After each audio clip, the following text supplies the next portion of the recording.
Welcome to a sparkling new podcast from Mike Parry and Mike Graham. We're the two Mikes. Actually, it sounds even better when you do it Dullsville, because when you try to be happy and excited and energetic, you sound pathetic. Thanks. Wah-oo! Hoo! Wah-oo! Hoo! Hoo! Hoo! Wah-wah! Ka-ora! Ka-ora! Kamata! Wah-wah! Wah-wah! Tanugahi! Tanugahi! Parangawawanga! Parama! Hey! Wah-oo! Hoo! Hoo! Hoo! Hoo! Hoo! This is factual. Most I'm not people- normal. This is Talk Sport Extra Time. We are the two Mikes, and it is time to say a very, very good morning to the man that thought Bayern would win, Mr. Parry. Very good morning to you. Yeah, very good morning, Mike. Once more, thank you for misleading the audience That's from what the you start said of the show. yesterday. I did not say that. I said that I thought Bayern Munich would win the tie. I didn't say they'd win the game at the Nou Camp. I said No. they'd get through to the final of the Champions League. So you still think that, do you? No, but 13 minutes from the end of last night's game, I thought that. Did you? Right? Yeah. Yeah. Excellent. Yeah, well, you fat-faced fool, were sitting there thinking, maybe Porky did know what he was talking about. I know you're upset because I got it right. I'm not upset. You I'm are. not upset. I can see you're No, upset. I'm not. You are. You've got that look about you. No, because I you don't haven't. like getting things wrong. The only thing that I've got wrong with me is I bit my tongue at some stage in Did the last you? 24 hours, and Oh. it's now swollen up badly. Was that when And you were banging your head on the pillow, or when No, you were no. staring at the No. spot in the ceiling, No. or when you were going whoosh at any point? No, what it was is that I've got a gammy tooth at the back of my mouth. Oh, and too much information. Yeah, exactly. And in a way to sort of stop pulling pressure on that, it Yeah. reacts to heat and cold. I sort of realign my biting technique. Okay. And instead of biting my Was butty... this while you were eating something? Yeah, What were you eating? I was eating a cheese and ham sandwich. Oh, right. And instead of it was a baguette, actually. Very instead nice. of eating that, and I took half my tongue Oh, off. God. So There's nothing worse, because then you just keep biting in the same it's place terrible. because it It's swells terrible. up, doesn't it? It's terrible. I'm also having implants fitted, and when you What have sort of implants? teeth Oh, implants. thank God for that. Oh dear I me, didn't know what don't you meant. I don't. I don't know what you We're meant. talking about my mouth. Where do you think Yeah, I'm getting well, I implants? don't know. And Well, what I get happens some in your is, head. what happens is, in the early stages of implant, they just put a screw into your jaw, and that, they put a bit of a sort of dressing on it. If that comes off, your tongue is constantly scratching against the screw. And so this must be an ongoing thing then. You must be getting this done over ongoing. a long period of time. And people are accusing me of sounding slightly intoxicated, but Really? it's not that. It's just that my tongue is literally too big for my mouth, Yeah. which is a Scottish expression for somebody who's had far too much to drink when they come back from lunch. That's a bit of an unfortunate thing to be It going is, on while it is. you're supposed But to be anyway, presenting a radio show. Yeah, exactly. Getting back to the situation, I mean, 13 minutes to go with the weakened team, Bayern Munich were very much in it. Oh, they were, Only yeah. the brilliance of one man, Lionel Messi, which changed the game. Absolutely incredible. Is that the best goal you've ever seen, a second goal? Well, not really. No? If you remember, Kenny Dalglish scored a goal like that in the European Cup final at Wembley in his first season with Liverpool when they retained the trophy by beating somebody 1-0. Did he put at someone on Wembley. their backside while he did it? Well, but but for me was what reminded me of the Maradona one. Yeah, sure. But he took it right to the dead ball line. He chipped the goalkeeper in exactly remember the that, same way. yeah. And But there's something about sort of leaving players in your way. What's the matter with you now? I don't seem to have a cup of tea. You want a cup of tea? Well, with a damaged tongue, a bit of warm tea would help. It won't help the dodgy tooth because it's reacting to heat But and normally cold. you say you don't want tea until the show starts. I'm having now to masticate almost entirely on the left side of my mouth. Yeah. Because on the right side of my mouth... That's not good, because then you'll actually wear the other teeth down in an you're uneven right, manner. I've got the dodgy tooth that's reacting to hot and cold. Yeah. I've got a screw going in ahead of an implant. You're basically dead man walking at this point. We've got those pills you've been taking which are going to apparently kill you. The bite on my tongue is on the right side. Yeah. And half my face and half my mouth is rendered almost unusable. Yeah. And it's, it's... Shocking. It's, only one third of your mouth works in some ways. Only one half, actually. Yeah. It's only one third of my heart that works. Oh, only right, one okay. half of my mouth at the moment. But look, what I was going to say about the old Barker situation is... Barca, you mean? I said that. You said Barker. Barker. Barca. Well, if Daffy you Duck spell now. it in French, there's that weirdo thing on top of the C. You're talking about the cedilla? The cedilla. Underneath it. Barker. Yeah, but they're not French, are they? Barker. Anyway, what I was going to say was... What was I going to say? What are you going to say? I was going to say it brought reflection back onto the whole situation about who's going to end up in the Champions League final. Yeah. Of course, it could be Real Madrid and final. But I've been predicting Juventus and Barcelona for a while. Okay. But that then brings into focus the Gareth Bale situation. It does indeed. Now, what was it that was so offensive that Roy Keane said the other night, eh? Well, I think he just said that he was useless in the game, which didn't turn up, didn't he? Which was borne out by that expression. I think it was Marca, that newspaper, which is a kind of Real Madrid sort of in-house paper. Marca. Yeah. No, actually, well, they're not Catalan, so they don't speak it like that. Yeah, okay. But they gave him 0 out of 10, not for the first time. That's right. And you remember I said to you last Called night, it a low-key do you not performance, think that because of the way things are going, that Bale will be coming back to this country sooner rather than later? And you said no. No, I don't think he will. Anyway, look, his agent, Jonathan Barnett, who we all know very well, is really sticking up for him and talking about, the rather malicious and certainly out of proportion sort of campaign of criticism against him. Yeah. And says Gareth is wanted by every club in the world. He's one of the top 3 players on earth. Why would he want to leave Real Madrid? So he's saying he's basically going to stay there. And if I had to put any money, I'd say that's exactly what will happen next season. Yeah. No. Yeah. Well, I think if things don't get any better for him, and clearly we saw that story, you mentioned it yesterday, that was in the Daily Mail about how, the president of Real Madrid went to see Carlo Ancelotti to demand to know why he was substituting him. Yes. You have to wonder then that even if he wasn't fit, was he forced to play him? Because otherwise he was going to get another knock on the door. Yeah, sure. No, absolutely right. Jonathan Barnett, by the way, runs an agency with another guy called David Manasseh, okay? Oh, yeah. And what sort of agency? Well, a sports representation agency. Okay. Well, basically agents. Yeah, the agents, that's right, yeah. Right. But the David Manasseh guy, who, again, I know very well, when I was doing this job years ago here at TalkSport, he turned up and offered me Kieran Fallon's leg. Hey? Kieran Fallon's leg? Yeah. What, you mean as like a horse's leg to own? No. Kieran Fallon was heading then to be, the most exciting, best jockey in this country. Right. And for £10,000, we could put the name TalkSport on Kieran Fallon's leg. I thought you meant like as an investment. You know how you can buy a quarter of a horse and all that? No, you don't invest in the jockey, you invest in the horse. Well, you might want to invest in the jockey. Why wouldn't you? What, buy Kieran Fallon's leg? What would you do that for? Well, because every then you'd get a cut of his winnings, wouldn't you? Well, no, that's rubbish. I mean, Why? You don't invest in jockeys, you invest in horses. No, but maybe this is a new way, and it could be a new thing. I think you're mad. Why not? No, the whole idea was that for just £10,000 a season, we could have had the word TalkSport right down his leg. Yeah, right up the side of his breeches. Yeah, right. When he was in every race he rode, it was a fantastic investment. It would have been a brilliant. I suppose it would depend on where the cameras were as well. Which side you'd do it on? You'd do a left side, wouldn't you? I suppose. Yeah, well, exactly. Yeah, it would have been a brilliant coup and promotion, all that. But the people who were running it in those days, which are different to the people who are running it now, could see no benefit in it whatsoever. Really? How bizarre! And another broadcasting organisation snapped at it, took it up, and it turned out to be an absolute, promotional genius type decision. So somebody else ended up doing it. Yeah. But I made the decision to do it and was overruled. I mean, it's one of those things where you get the blame for missing a great opportunity, but I didn't miss a great opportunity. I wanted that opportunity. I had a great idea once like that. Once. No, what was that, about 16 years ago? I knew you'd fall prey to that one. Probably to open another bottle of champagne costing £75. Yeah, that's also a good idea. But no, this was we were offered to have some sponsorship at Chepstow at the Racecourse there when I was running the Welsh Mirror. And, it was very, very expensive. I couldn't convince anybody in London to spend any money at all. Yeah. And bizarrely, the cheapest fence that they could put you on was the last fence. Right. And I said, well, we'll have that. Why can't we have that? And so that whenever the horses... the best fence, I know. Yeah. I know. Well, for them, for some reason, it was the cheapest because you didn't see it until right at the end of the race. Oh, I see. And they said, well... But I said, then again, if there's only 2 horses left in the race, and they've just come over the last... Exactly. Yeah. And it was brilliant. And so every time when Chepstow was on TV, we had, the Welsh Mirror How much did it cost? I can't remember. It was only a few thousand, I think. Yeah, exactly. Was it the Welsh National? It was the Welsh. No, we had it there all year round. Oh, I see. Yeah, that's very good. It's a great racecourse, Chepstow. I like Chepstow. Yeah, I like Chepstow. I like these small ones. I like the one that's a figure of 8 down in Sussex. Oh yeah, is that the one down by Gatwick? You mean? Is that the one you're talking about? No. It's nearer Brighton, I think.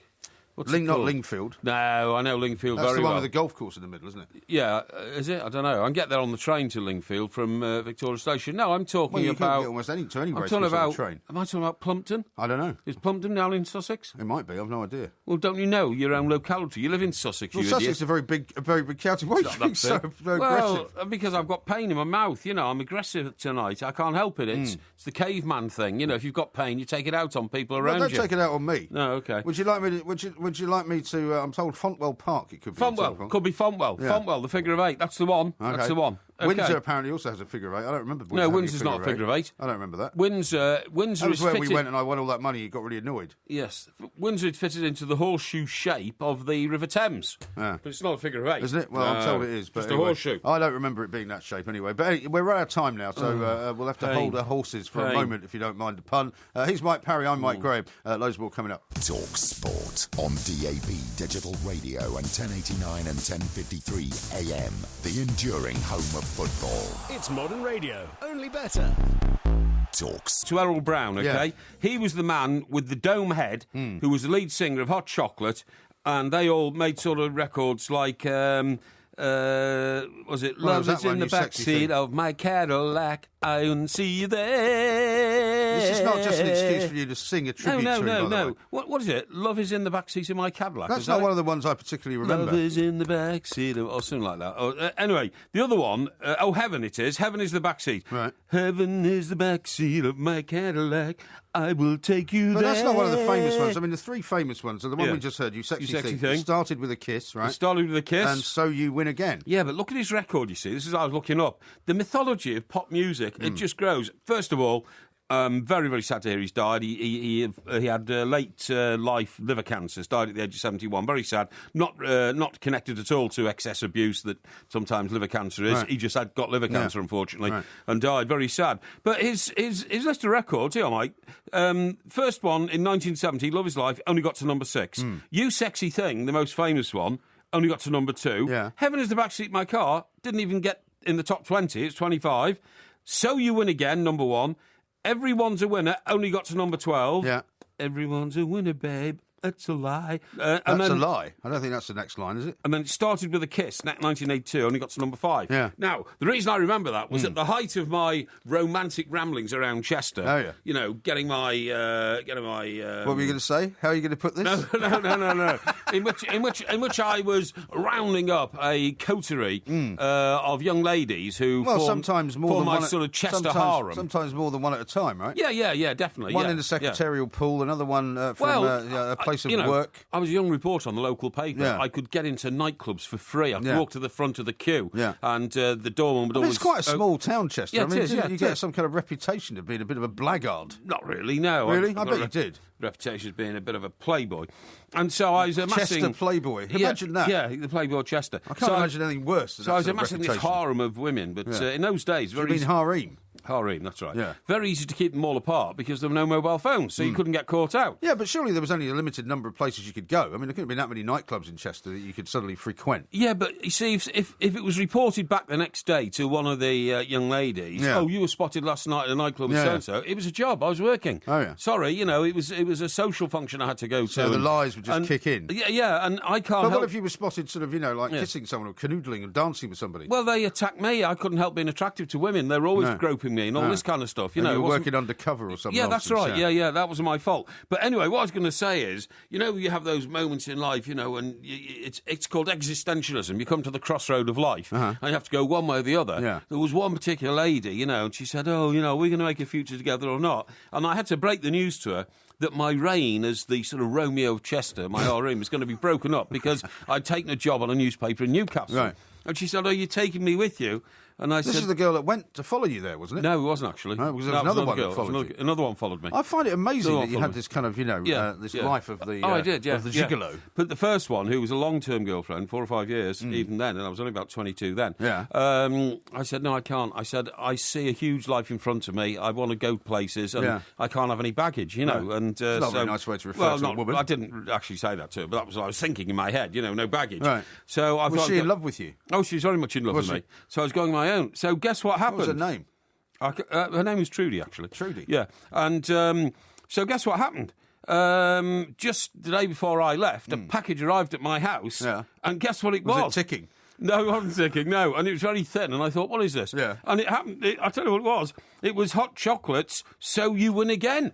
Oh, really? Yeah, she sent it to me as a statement. She said to me. That's very much a statement, isn't it? Yeah. And would you categorise your relationship as having been one where you made all the decisions and she just had to kind of tag along and hope for the best? No. I gave in loads of times. Did you? Loads of times. I dropped other... Like when? Ladies who fancied me and went back to her all the time. You went back to her. So there was a number of women that you cheated on her with, definitely, then, in other words. Yeah, definitely. Right. And you have the temerity to tell me that I have the morals of an alley cat. Yeah, but hang on. I was barely out of my teens. I was in my early 20s. Yeah, that doesn't make it any better. I wasn't better. Married. That doesn't make it any better. I was actively researching life experience in relationships. You told me you had a long-term relationship with this girl for 4 or 5 years. Yes, that's right. During which time you've quite happily admitted to cheating on her several times. Well, she was fascinated by me and infatuated by me, and that wasn't my fault, but it became rather crushing. Well, it doesn't make it any better. Not that I'm criticising it, because she was a very lovely girl. But unfortunately, I then decided that you had a better chance of getting on in life in our profession, which is journalism, as a young man, by actually being on your own. I'd already known some people who'd foolishly got married when they were sort of 21 or 22, and who'd found job opportunities, the doors closing. Because in those days, people, we didn't have the access to information we have now. You had to move very, very fast. Also, people, I suppose, didn't move geographically that much in those days, did they? If you got married and settled down, you stayed in that area. Do you know what? You're absolutely right there, mate. There was one chap on the Chester Chronicle. On the day I joined, he was the sports editor, and he'd been there for about 15 years then. Right. I only stayed there 3 years, and then I moved on. He's still there. Yeah. He stayed there till he retired when he was 65. Right. He never moved. Well, some people are happy with that. I was about to say, his career never progressed beyond being the sports editor of the Chester Chronicle. An able boy, but I mean, he ended up sometimes. For some people, that's an ideal job, and so, why not stay doing it? He used to go home every day for his lunch. He used to drive home in the Ford Escort car to his semi-detached house. This was the guy you stitched up, wasn't it? No, I didn't stitch him up. No, I didn't. You told me before. No, I didn't. He got you tickets for a cup final. Oh, he did, and then the actually, way that you responded to him was that when he was away for his lunch, you would feed stories up to his boss and make out that they were from you, and therefore you kind of leapfrogged over him. Well, he should have stayed in for his lunch and not gone home in his Ford Escort. And he went home in his Ford Escort to his semi-detached house where his wife and 2 children were. See how sneeringly you refer to the Ford Escort and the semi-detached house? You do. Well, hang on. You are absolutely Don't you remember that song in the 60s, In your semi-detached suburban, Mr. Jones, or something? No, I don't remember that one. Mrs. Jones, anyway. So what I'm saying is, he reached the plateau in life, which was a semi-detached house with 3 bedrooms and a sloping roof and a dormer window in the 3rd bedroom, right? How shockingly a Ford Escort bourgeois. Parked in the short drive of the semi, a wife and 2 children, right? And when he reached that plateau... maybe he was happy. When he reached that plateau, he didn't go anywhere else. But some people are happy with that sort of life. Sometimes on a Thursday afternoon, when the paper was coming out Friday morning, he was hurriedly compiling the bowls results from the Hoole Bowls Club. Right? Hoole? Yeah, that's where I lived. Hoole, that's the district. Right. Hoole. Sounds like Louis Van Gaal's pronunciation of Hull. Hoole, yes. Hoole, that's right, yeah. And putting together, the cricket scores from the Chester Boughton Hall 3rd 11. There's nothing wrong with that. Well, I mean, it's not the same as reporting from the new camp, is it? Or the... But not everybody wants to have that kind of life. Perhaps for him, he wanted to have something that was more important to him, which was the semi-detached that you sneer so much about, and the car. I think it's a wasted life. And the company car, and 2 kids, and a wife that loved him. It wasn't even a company car; he bought it himself. Oh my God! How awful is that? But he's a guy who might have been very, very happy in his life. I don't think that was a wasted life. He didn't have to spend not spending his life, messing people around and telling them lies and betraying them. He wanted a stress-free life. Yeah, some people do. I didn't, and the only time I ever thought that he'd got it right and I'd got it wrong was when a Sidewinder off an American F-111 was heading for my bedroom window. Yeah, right, of course. Fortunately, you were downstairs in the bar, so it didn't kill you. No, I didn't. I ducked and whoosh, went straight through. Yeah. But, no, the other thing I was going to say was, on the day I joined the Chester Chronicle, no joke, right, another chap joined. Right. And did he drink himself to death by any chance? No, he didn't, this one. No, he didn't. He was a very good tennis player. So he was slim and strong and lively and all that kind of stuff. Attractive to women? Tennis players he was a bit too dim for that, to be honest. He didn't have my sort of personality or charisma. You know what I mean? So he couldn't. If I used to go out with him to a nightclub, it was rather embarrassing because the 2 girls who used to come over to 2 boys, both of them were interested in me. They weren't interested in him.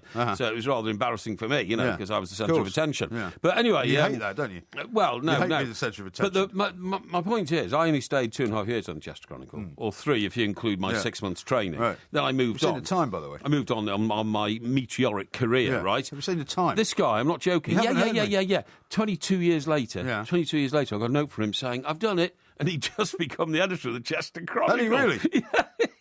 But it took him 22 years. Is he still the editor of the Chester Chronicle? I don't think so. But by that time, I was already out of newspapers into radio. Yeah. I mean, it was amazing. I know. It was incredible. It is remarkable. Absolutely incredible. But lots of people have those kinds of lives, and they're much happier perhaps than you are. It's a because they wasted haven't. life. Well, it's not It's a wasted life, But they 'cause- haven't spent their time chasing money or chasing women. Where's the burning ambition to make the world go round? Well, not everyone's got a burning ambition. But if everybody settled for a semi-detached suburban house with a Ford Escort and 2 children and a wife, we'd still be living in medieval Tudor homes. Yeah, but everybody doesn't. That's the point. And by the same token, if everybody went around... So that means I'm more used to the world than people who don't do what I did. No, it doesn't mean that. Yes, it does. It just means you're part of the rich tapestry of life. That's all. But I really think the funniest thing you just said then was how you hated being the centre of attention. Yeah. This is Talk Sport.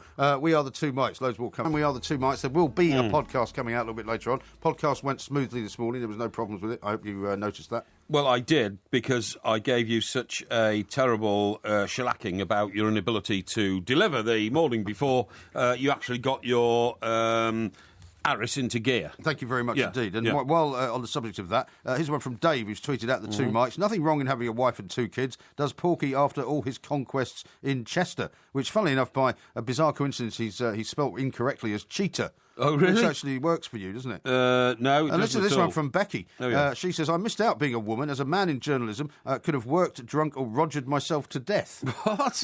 By the sounds of it. Who's that from? It's from Becky in New Becky, Zealand. you shouldn't be thinking like that, my dear. You know, goodness gracious. My dear. See, more said the sexist stuff from you. No. That was a term of affection to a young lady she says, who is equality, my ass, is what she says. clearly one of our dedicated listeners. Thank you very much Andrew indeed. says this, Porky, the Hugh Hefner of Chester, getting his morals of an alley cat.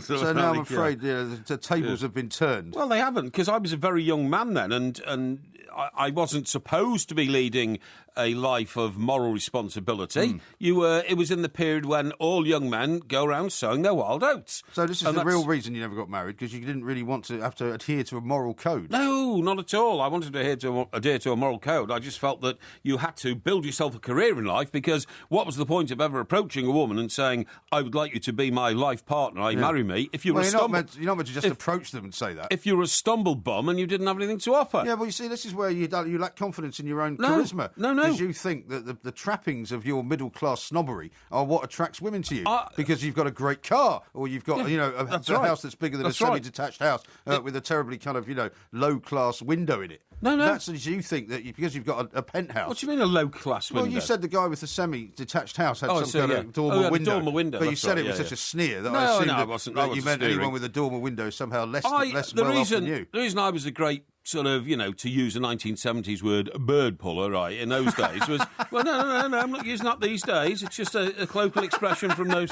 No, hang on. Oh, dear. It's like using a medieval word, it is a bit medieval. I'm not saying that applies to today. Porky, the bird puller. Hear me out. I think that's the name of the podcast. Hang on. Now, what I'm saying is that the way to attract new ladies in those days, was different to these days, was to have a car. So I worked at a petrol station. But obviously not a Ford Escort. No. I got my first car was a Vauxhall Viva, and I worked at a petrol station. I mean, about Did 2 you nights. not stink of petrol? No, not at all. Well, you must have done. No. I stink of petrol after I've just been to the petrol station and I'm working in one. I'd go and get showered, wouldn't I? And then the next day I'd go back and work again. I used to work every Saturday and Sunday for a year at a petrol station. Yeah, right? helping to ferry in the bootleg diesel, right? Well, sometimes. Yeah. And the crime alarm. And with the wages I got from there, I was the only one of our contemporaries who had a car. Yeah. Because I worked harder, I had more money, so I was able to attract better-looking young ladies to come and join me. I have to say, you put women in a very bad light, because what you're basically telling me is that all women that you've ever known in your life are complete mercenaries. No, not at all. And all they're interested in is a man with money. No, I think that one reason why wealthy men have very attractive wives is not because those wives are just sort of cashing in on the wealth of a man who's older than them. Yeah. They see in that man the qualities that enabled him to forge a wealthy lifestyle. I see. What if he's inherited it? If he's inherited, it's a different thing. I don't know anybody who's inherited wealth, so I can't talk about that. But I can talk about people I know who have created fortunes, who have worked hard all their lives and got a substantially good standard of living. Right. And what women are attracted to is the character and personality within that man. Very possibly. To have allowed him to create a life like that. That doesn't really come to pass in terms of your explanation of being the Gigolo of Chester. No, it does, because you didn't have loads of money. You just had a car and a decent job. and a pocket full of money to spend on women. But nobody ever bought champagne in those days except me. But nobody went, let's go and hang around with Mike Parry because he's this amazing entrepreneur who's built this incredible business and he's now a millionaire. Yes, they did. Well, you must have hung around with some people who were pretty idiotic then. What they said is, oh, look, there's Mike Parry. He's a real go-getter. He's got a car. He's a bit flash because he spends money on champagne, all that kind of stuff, but he dresses nicely. He's always all cool clothes. Dresses nicely? Yeah, I did, When did you stop doing that then? Oh, that's very funny, that. What a joke that is, I think I'll write that one down so I can tell it next time we do a live show. You nearly answered it, though, didn't you? No, I didn't answer at all. Anyway, look, we were talking about... the reason we had that intro music into this part of the show, we were talking about... Fast Car. No, driverless cars. No, that was a song called Fast Car. Yes, but it's about a car, wasn't it? Now, do you know what's going to happen with driverless cars? I don't know. When we get them. They're all going to crash into each other. One reason why 50% of potential accidents never happen is because of the human response within the car. Yes. Do you understand what I'm saying? I do. Now, I don't mean the human... Like avoiding something at the last minute. Well, maybe, but I'm not necessarily talking about the human motoring response, about putting your foot on the brake, or changing gear, or turning the steering wheel. I'm talking about, for want of a better word, giving it the gesture to another driver. That is an extremely important part of road discipline. What do you mean? What I mean is that driving is influenced by what other drivers think of you. Yeah. And if other drivers start flashing their lights at you, or they give you, the middle finger or something like that, or gestures which are worse than that to indicate that you're not a very good driver, that has a significant impact on your response to the way you are driving. What, so you mean if enough people do that to you, you start driving better? Of course, so of course. Do you go around doing that to other people? No, I don't do that. No, I don't do that. Do people do it to you? Yes, they do. Do they? Yes, they do. Does that mean you're a bad driver then? No, I'm not a bad driver, but people are such ignorant pigs in cars. I mean, for instance... Well, you've just said when they do that makes you drive better, so surely they must be doing something right. It makes me aware of them, because, you see, for instance, when I come back from the coast, the A3 comes up into London, round about somewhere called Kingston, OK? And it narrows from 3 into 2 lanes. Yes. And then it comes up past Chessington and all that. Yes, that's right, yeah. And there's plenty of notice for this, because the speed goes down to 50, there's a camera, so everybody should be aware of it. But you still get some idiot when you've slowed down and there's another 600 yards to go to the light, sorry, the camera that's going to flash. Yeah, some idiot screaming past in the 100 feet that's left of the third lane. Everybody else has vacated it because they've got to move in. Okay. I go screaming past, and then have you never done that then? Never. Right. I don't do that. I'm not an ostentatious driver at all. But then when you flash your lights and say, you idiot, and all that, a hand comes out the window, the hand starts moving up and down, you know what I mean? You know exactly what I'm talking about. It's a family show. Why do you flash your lights at them? What's the point? Because I'm saying, you bloody idiot, excuse my language, I'm so sorry. You could have caused a crash there. Yeah, but you must know that then by doing that, all you're doing is exacerbating the situation. No. I mean, he knows he's an idiot. No, but if you don't indicate to that chap that he's actually driving with excessive speed in a reckless manner, he'll do it again. So you have a duty as a good citizen to indicate that to him. Now, that won't happen with driverless cars. That won't happen. People will not get indications, that there won't be a human response within the car to but presumably put you right. A driverless car wouldn't do that kind of manoeuvre either, because a driverless car would probably be more likely to follow the regulations of the road, so that knowing that it was coming to a narrow part of the road and the speed limit was going down to 50. Yes. A driverless car, unless you program it to be like some kind of rogue car, it's going to slow down and behave normally, isn't it? Well, the report that I'm reading from, because I read all those reports into this sort of thing. Where's this report from? This report is from the University of Michigan. Oh, right. Where you and I have been many times. Michigan. Yeah. Which, by the way, is coming back from the dead now. What, Detroit is? Oh, yeah. Is it? Yeah, absolutely. It's literally into rebirth now, and there's a couple of entrepreneurs there who've gone there and built huge blocks full of property, and they are rebuilding Detroit as because it was in a terrible state. In a terrible state, as both motor It town... nearly went completely bankrupt, didn't it? It did. A few years ago. People started deserting huge areas of it. It became like that film, where the guy woke up and he was the only one left. Oh, yeah. What's the name? I know the one, yeah. It was Denzel Washington. It was Denzel Washington. iCloud, was it? No. iCloud, was it? What was it called? I Am Legend, I think. I Am Legend, him and his dog. That was the only one left. And it ended up like that. But anyway... it was Will Smith, apparently, not Will Denzel Smith, Washington. that's it. I knew it was, yeah. Now, here we go. Driverless cars may lead to an increase in accidents because computers cannot trump the predictive experience of middle-aged drivers, say, group of academics from the University of Michigan. I don't understand what it means by it, because surely if you've got a driverless car, right? I mean, there's been many questions about this because I'm never sure quite how these things are going to work, but presumably it's got some kind of central control computer, right? Yeah. Now, surely if it's supposed to obey the traffic laws, it would never go over a speed limit, would it? Hang on. The study suggests that large numbers of accidents were deterred by human interaction between motorists, including eye-to-eye contact, hand gestures, which a driverless car can never replicate. Yeah. It also claims 80% of road collisions involving pedestrians were not the fault of motorists, right? This is a very interesting point. They were the fault of the pedestrians, OK? Right. And that casts doubts over the ability of self-driving vehicles to minimise these accidents. So what they're saying is driverless cars can be as efficient as you like in responding to trouble around you, but they can't stop an idiot pedestrian stepping off the pavement in front of the car. No, they can't, but presumably they will be just as good at reacting. That's my point. I mean, that's the whole point of having a driverless car, isn't it? What? The whole point of having... You're not listening, are you? I was. No, as soon as I start talking, you just switch off. I was studying my report, but what did you say? Why don't you study it before we get in here? No, come on. I was saying the whole point of a driverless car is that it doesn't need to be regulated because it will have its own regulation inside the vehicle. I'd have thought it had... So it's not likely to be speeding. It's not likely to be making rampant right I also turns. thought it would have, like, sensors all around it, so if it got too close to another vehicle, it would immediately be pushed away by some sort of beam or force or something. Yeah. But it says the sheer amount of technology packed into a driverless car could make vehicular failures... What are you laughing at?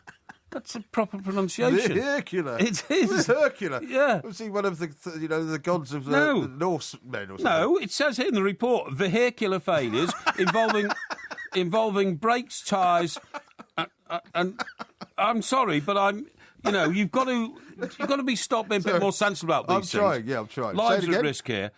Involving brakes, tyres and road sensor hardware more likely to occur than in a conventional car. It's all in the report. Fascinating. What a waste of 10 minutes that was. No, it wasn't. Absolute rubbish. You made a waste of it by trying to make little and light of it. I don't know what the point of that was. I'm trying to save lives. I know you are. There's a great tweet here from John. Oh, yeah. He says, I can just imagine all the girls saying, hey, look, there's Mike Parry. He's got a part-time job in a petrol station.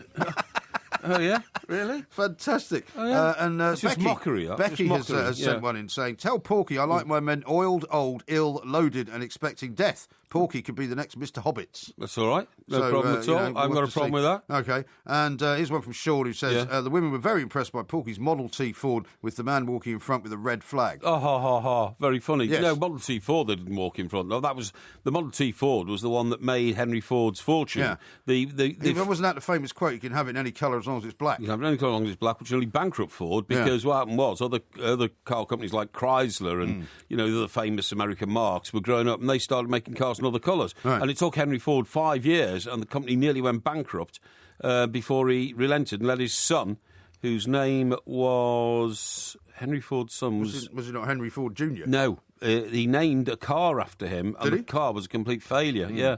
Zephyr? No, it wasn't Zephyr, no. I'll remember in a minute. Sierra? No, it was like Adele or something, or not Adele, the singer. Edsel, that was it, the Ford Edsel. The well Edsel done. car. Well done. Well, that was like, there were some great car stories, actually, because I'm going to talk to you about Andy Murray in a second, but some great car stories. Remember the Chevy Nova? That was made. No. Which was a kind of a small... It was when the Americans started to realise that the big cars, gas-guzzling cars, had to change. Had to go, yeah. And so they started making these smaller cars. And the Chevy Nova was one of these. Had a very weird back window, a bit like the old Jensen, that went around the back. Yeah, yeah. And they couldn't understand for ages why it wouldn't sell in any Spanish-speaking countries until they worked out that Nova actually means it doesn't go. Oh, right, okay, no good. Car that doesn't go. They couldn't sell any in Mexico. Yeah. Couldn't sell any cars in South America. They suddenly realised, we shouldn't have called it that. I was going to say, great marketing exercise. Yeah, Have we done our research on how this appeals to the local population? Exactly. Now, I want to talk to you about Andy Murray, because I was quite surprised, I must say, because I didn't know before I came in that there was likely to be a tennis match on live during the show. Right. It's now finished and Andy Murray's won it. But have you ever seen anybody playing tennis at 2 o'clock in the morning? In fact, it must have been nearly 3 o'clock in the morning in Madrid.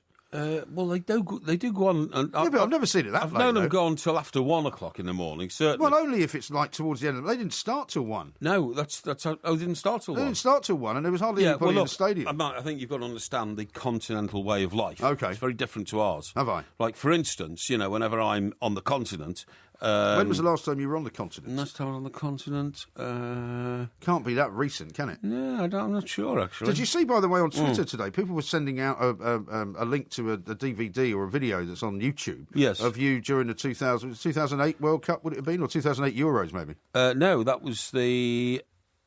I think that was the 2006 World Cup in Germany. Oh, okay. And do you know what I think that is? Yeah, it might be, because there's pictures of you chatting up this German girl. Oh, that's right, yeah. Do you know what I think that is? We sent a camera crew with us, and at the end we made a DVD. Right. And it was. Have you got a copy of that? Yeah, I've got a copy of it somewhere at home. I've watched it once, and I just thought that, I didn't come out of it very well. Did you not? So Why I didn't not? watch it again. I don't know. I just didn't. But so it was like fly on the wall type thing. Yeah, that's right. Sort of flying. But the problem was, this camera crew followed us around for a month. Yeah. But then in the end, they didn't like what they'd done either. So most of the material came out of the last 36 hours. Oh, okay. And for instance, I remember. So was this like for the final or something like that?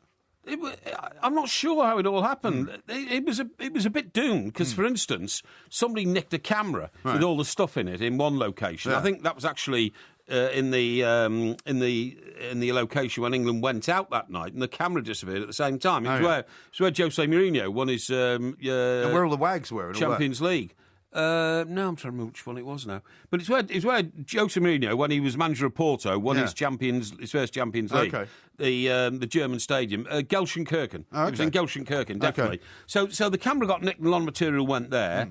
The guys looked at all that. The problem was, I'm not sure how much they'd done this before, because they kept doing stuff like asking fans before the game what do you think the result's going to be, right. And then when we got to the end of the tournament, they seemed to have an awful lot of that, right. But it was irrelevant because the games had taken place. Already happened, exactly, we all knew the results, you know. So, well, I mean, you can use a bit of it, but I mean, I'm no expert in TV, but it doesn't seem like you want to put too much of that. Well, anyway, the point of the story is I'm sure they did the very best and all that. But so at the end, these guys, they said, we'd just better do a big interview with all the presenters in the hotel. There was only one day to go in the tournament. And so who else was out there then, apart from you? Everybody, Adrian Durham, but the one guy I remember who was there was Rodney Marsh. Uh-huh. And Rodney, of course, stars quite regularly on the sports bar show, doesn't he? Occasionally on our show as well. Yeah, no, I mean, and he's an excellent analyst on football. I always very much enjoy listening to him because he gets it spot on most of the time. And I didn't think I ever had a problem with Rodney, as far as I know. Right. But so he was asked by this interviewer, well, Rodney, I don't know why, but these interviewers kept asking us, what do you think of the other presenters in the TalkSport team? Right. Most people say, Adrian Durham, brilliant man. Mark Saggers, brilliant man. It's great working with these guys, fantastic and all that. So they said to Rodney Marsh, well, Rodney, how's it been working with the TalkSport team? Oh, yeah, brilliant. The way Rodney does, laid back. Yeah. And your broadcasting buddy has been Adrian Durham. How'd you get on with Adrian's brilliant. Yeah, okay. Oh, and, you've done a bit of stuff with Mike Parry. How'd you get on with Mike? And he said, Mike Parry? He says, Mike Parry? He said, I'd go into any commentary box anywhere in the world with Mike Parry. He said, but I'd rather die than invite him to any dinner party I went to. In fact, if I walked in and he was there, I'd walk out. Really? Well, you must have upset him then. I don't know what I did. You don't know what you did. Was this the same trip where you supposedly got into that bun fight and Frank LeBuff and yourself removed somebody from a restaurant? Yes, that was in Germany. Yeah, that was a German restaurant. Was that not caught by these camera guys then? Well, no, because we were with them all the time. Well, you said they were following you around. No, they weren't following me around. Remember, we had about 10 presenters there. We were all doing different games and all that. They were in different places. No, what happened there was we were in a German restaurant. It'd been a long, hard day, and we'd driven about 200 miles back from somewhere. Yeah, we must get Frank LeBuff on, actually, to talk about this. And I was aware of the entrance of two drunken England fans who were quite well dressed, but they were intoxicated. Yes. And when they were turned down for a table because they were intoxicated, they started getting leery and they started picking things up and throwing them, Throwing them? Throwing them. Dear me. Throwing them on the floor like glasses and this sort of stuff, Yeah. Anyway, I leapt into action and went up to remonstrate with them as a matter of national pride and patriotic duty. Yeah. Unfortunately, but somehow I think LeBuff had more to do with the removal of these guys than you did. No. Fortunately, it was a very good restaurant. We decided to sort of treat ourselves. We'd been on the road for 2 or 3 days. And was Mr. LeBuff part of the commentary team or something? No. He was nothing to do with TalkSport. No, he just happened to be there. He was on a table he was working in the media in some capacity for probably French television or something, But the minute he saw me get into trouble and these two guys lunged at me and I was wrestling with them, grappling with them, Frank Leboeuf leapt from his table, leapt into action, and we duffed them up, both of them. Yeah. And was you not done for assault on that basis? No, we threw them out onto the street. It was like a Wild West exit for them. Yeah. You know, Frank opened the door and I got hold of the bloke by his collar and the seat of his pants and threw him out the door. Somehow I'd just like to get Frank Leboeuf's version of this, though. Well, why? You got my version of it? Well, because I've got your version, which is entertaining enough, but I just want to make sure the details are all absolutely right. Well, I can tell you how right it was. There was an extremely accurate report of that incident in the Daily Mirror 2 days later. We've talked about this, and I know exactly how that happened because you told the Daily Mirror reporter exactly what you just told me. Well, he rang me up and asked me what happened, so I had to tell him, didn't I? Yeah, but he wasn't there, was he? No, of course he wasn't. So the only actual witness he had to the event was you. And Frank Leboeuf. Well, did he have quotes from Frank? I don't know. I don't know if he got hold of Frank. Well, your mother must have the clipping, surely, of you being a hero. I doubt it very much. In her big clippings collection. I wouldn't want to keep something like that. It's embarrassing. Yeah, but, I'd like to read it. I bet there's no quotes from anybody apart from you. I bet you any money.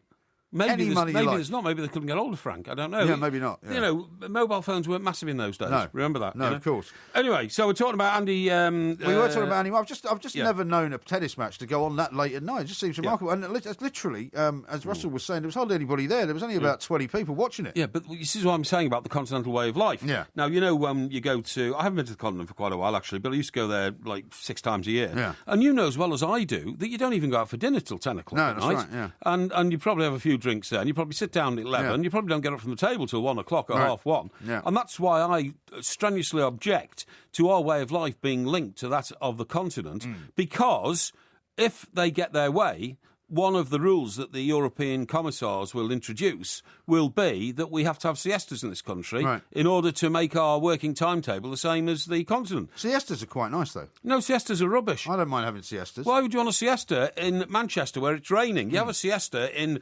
Marbella or in Greece or in Portugal because it's actually about 95 degrees of temperature. Yeah. Well, if that's what they want to do, that's up to them, but I can't sleep during the day. Well, I think if you have a situation where, you know, it's a much more friendly atmosphere. If you go out in any sort of city in Europe where people are out later at night, the shops. I love the fact the shops are open in Spain, for example, until sort of midnight. I think that's great. And I bet you they do much more business when people can be out for dinner at that time of night. Maybe. And go and buy some stuff because they've had a couple of glasses of wine and they go off and buy something. So it's probably good for the economy. I'm surprised you're not promoting it. One of my abiding memories of always being in Spain in that sort of atmosphere is that very distinctive smell of leather in the shops as you walk past them when you've just come out of a restaurant. You know what I mean? Yeah. Because it is pure leather, isn't it? They slaughter all these cows over there. Pure leather. You know, like all these bulls in bullfighting rings, and then they use the cows to make bags. Yeah. And trousers. And trousers. And jackets. And all that kind of stuff, you know. Pure leather. Can't beat it. Yeah, no, it's true. It's true. And very cheap as well.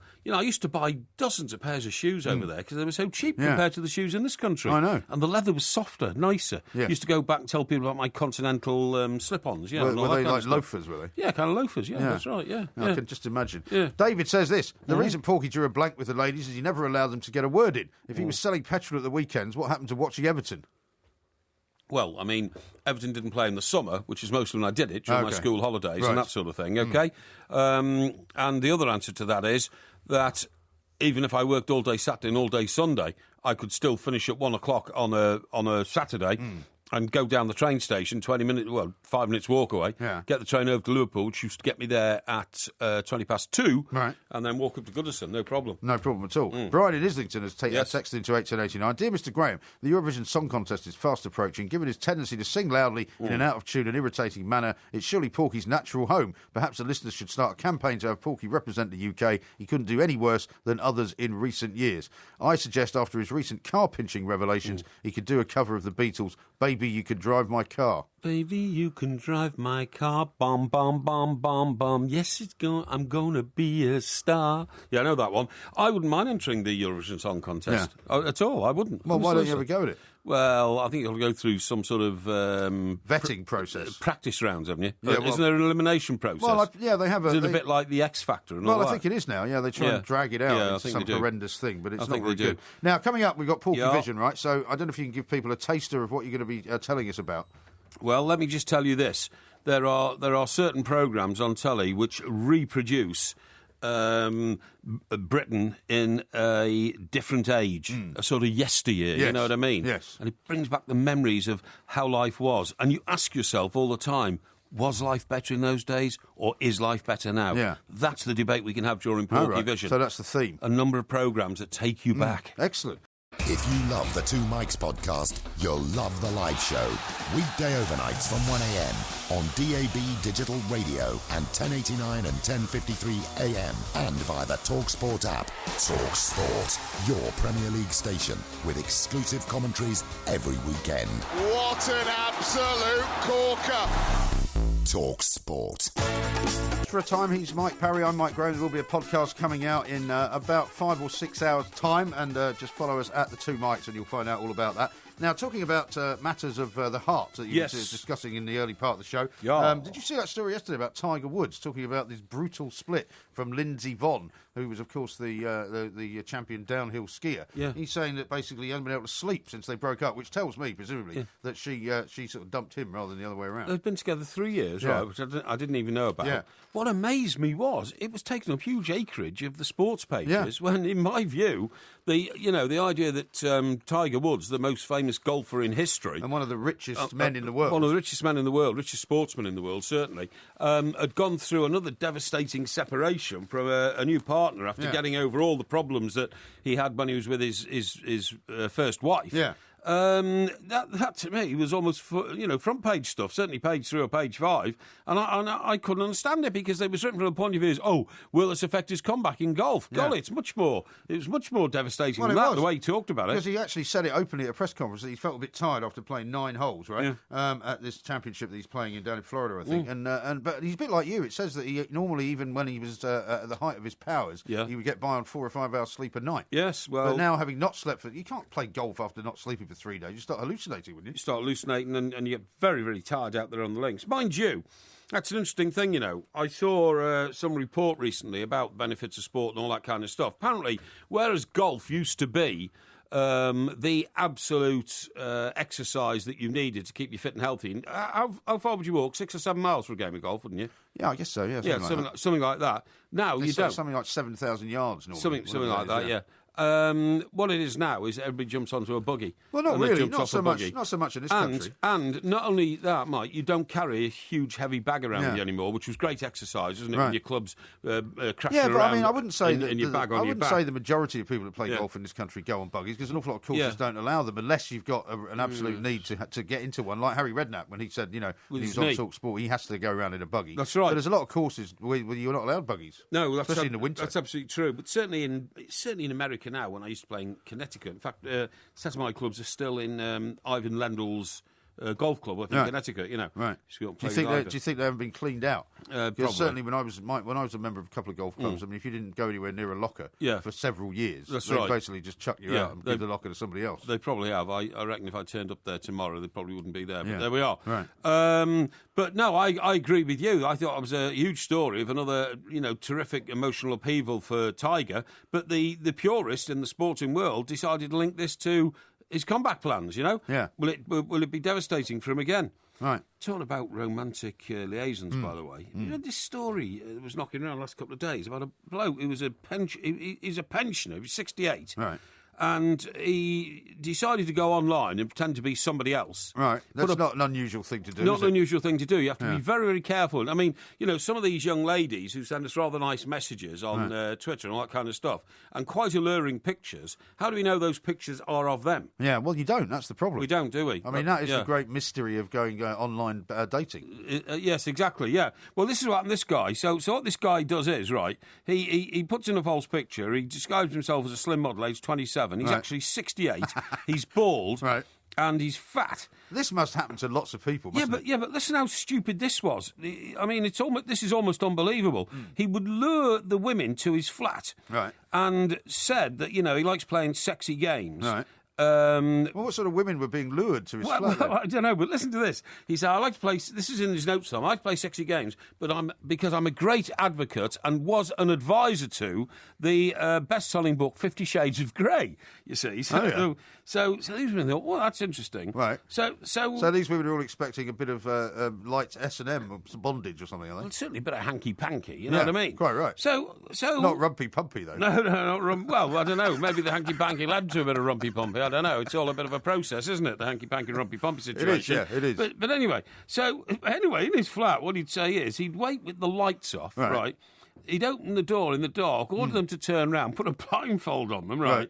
Then tell them to disrobe, then lead them upstairs and have sex with them. So this is all part of some elaborate sort of plan, right? Because these women presumably wanted to have that kind of experience. Exactly. That's ridiculous, isn't it? I know. And then he'd lead them out again and cast them back out the door. And they never even saw him. See him. They never saw him. Right. But I mean, what I just don't understand... I'm told by people that know about these things, it's called catfishing, by the way. What? That process. What? Of pretending to be somebody else. Oh, I said catfishing, OK. Yeah. I thought you meant telling people to have sex in the dark with blindfolds on and all that kind of stuff. Anyway. No, I think that's called something else. You won't believe this. You won't believe this. This guy's name is Michel. This happened in the... Has he been exposed by the subjects of being in court or something? Well, I'm just about to tell you. It happened in Nice in the south of France. Oh, yeah. And when it came to light, he held his hands up and pleaded guilty to trying this scam out successfully on 342 women. 342? Blimey. That's extraordinary, isn't it? And guess what he's been charged with? What? Surprise rape. Surprise rape? They put a new charge on the book in France called surprise rape. That's horrendous, isn't it? To accommodate him. Isn't that amazing? 342 women. Yeah, he lured 342 women into this ridiculous idea that he was an advisor on 50 Shades of Grey and they were going to have sex in the dark with a blindfold on. Yeah. But what I don't understand... You're in the dark, why do you need a blindfold, by the way? I don't know. I suppose you can see things in the dark if there's a moonlight on and all that kind of stuff. But what I was going to say was... Doesn't a woman who thinks she's having sex with a 27-year-old hunk know the difference between somebody whose body feels like James Bond, maybe Daniel Craig? Maybe they never felt his body, though. I don't want to become too graphic about what they were doing. Balding 67-year-old, he must have smelt awful, probably had no teeth, you know what I mean, and all this kind of stuff, you know what I mean? Not necessarily. Oh, well, old people, they have a different... not every 68-year-old is necessarily in that situation. Well, what I'm saying is you can tell the difference between a guy who's got the body of Daniel Craig and a guy who's got the body of, well, you, for instance, you know what I mean? or you plus 10 years or 15 years or something like that. You should be able to tell that, even in the dark. You should, but I mean, maybe the circumstances were such that there wasn't a situation where they could tell. You could be right. Maybe he decided on certain sort of athletic type positions. Exactly. That's what I'm getting whilst indulging in physical activity. Yeah, could well be right. That's what I'm getting at without wishing to be too graphic about these matters. Yes. Now, did I tell you, talking about television, I know we've got Porky Vision coming up, and I was telling the guys at the sports bar earlier that one of the things that used to really irritate me in New York was when they were always making movies at a time when you and I were there in the 80s. Exactly. Right? And I remember they made Ghostbusters there. They were making, almost every day you went out, and we used to be quite very friendly with what's his name, Ed. What was his name? The guy that was in charge of the New York Police Department press office. He was also in charge of the New York... Ed Burns. He was also in charge of the department which had to give approval to shooting in the streets of New York and close down Holmes neighbourhoods. And he always used to tell us where the locations were. That's because right, photographers would go and take pictures of all the various people doing their films. But one of the most irritating things I used to find was that, you'd try and walk down the street and there'd be these women and sometimes men, but they were mostly women wearing sort of bomber jackets with the film title on the back. Yes. With a walkie-talkie radio. Yes. Basically holding everybody back, saying, sorry, sir, you can't walk down here. And they had no authority, did they? No authority. And I'd be like, no, I'm walking down there. And they used to get so shirty. That's and they used to treat people like dirt. Yeah. Well, I had a similar experience last night. Oh, yeah. Because a couple of days, in my street, a couple of days ago, I noticed these big trucks being parked in the street. And they'd put cones down so nobody could park there. And there were these big film trucks. This is near where you live, in London? Yeah, in London, Right. And I was out last night briefly, came back, and I thought, I'm going to go just check out what's going on here. And it turns out in my road, which is a sort of private road, they've taken over one of the houses, and they're filming. They had a whole little cafe set up outside on the pavement. They had all these people wandering around with walkie-talkies, the same ones.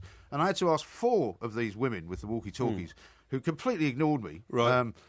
Because I said, "Oh, what are you guys filming here?" Just walked past me like I was nobody, Yeah. And finally, it was one of the guys who was sort of moving furniture around that actually said, "Oh, we're shooting this thing called Lucky Man, which is a new Sky drama apparently, which is going to be out, I guess, next year, starring James Nesbitt." James Nesbitt. But Jimmy Nesbitt, but I found it really... Manchester United fan. Yeah, I mean, this is my street. You know, you're going to treat me like some kind of piece of dirt. You're not going to, and I was thinking to myself, when I drive into work, I hope they're still there because they were kind of out over the road. Sure. And I was just going to run over their chairs. A good idea. Do you know where it happens around here? Rupel Street. Yeah. Rupel Street is used a street that looks very old. Victorian. It's used for Victorian houses. Yeah. Rupel Street, just to explain to our listeners, of course, who can't see Rupel Street because they're hundreds of miles away. Well, they could look at it on Google Street View. Yeah, you could actually, but it's so like a Victorian street that you can't get better. For instance, it looks similar to the streets they used in the Craze, doesn't it? It looks actually, it's much older than that. It's used in Dickensian things. Really? So, yeah, because all those so-called cottages in Rupel Street were built for railway workers because it's very close to Waterloo Station. You went to have a look at one that was for sale, didn't you? About 3 or 4 years ago. £1 million they wanted for it, didn't they? Well, the price then was £1 million. Yeah. Price today, 1.7 million. Incredible. Because I saw another one up for sale. You should have bought one. I should have bought one, yeah. Except that when I went inside, mate, they are so small, I could not believe it. The location is fantastic, right? And they're very solid because they're built with 2 skins of bricks instead of just brick and breeze block. Because that's the way Victorians built them, right? And seen the time, by the way. And they go back quite a long way from the street. They're deceptively narrow, long, but they go long, and people build extensions on the back. Yeah. But there's not much there. And upstairs, 2 bedrooms. I mean, it's crazy. The money is crazy. Yeah, I know. Bonkers. The one I walked into in New York was that huge boat at the end of Romancing the Stone. Oh, yes. Where Michael Douglas found the diamond inside the alligator and bought the boat and wheeled it up outside Kathleen Turner's, is it? Yeah, Kathleen Turner. Kathleen Turner's apartment. That's right, I remember that. I saw it happen live. Fantastic. Yeah. We are the 2 Mikes. This is TalkSport.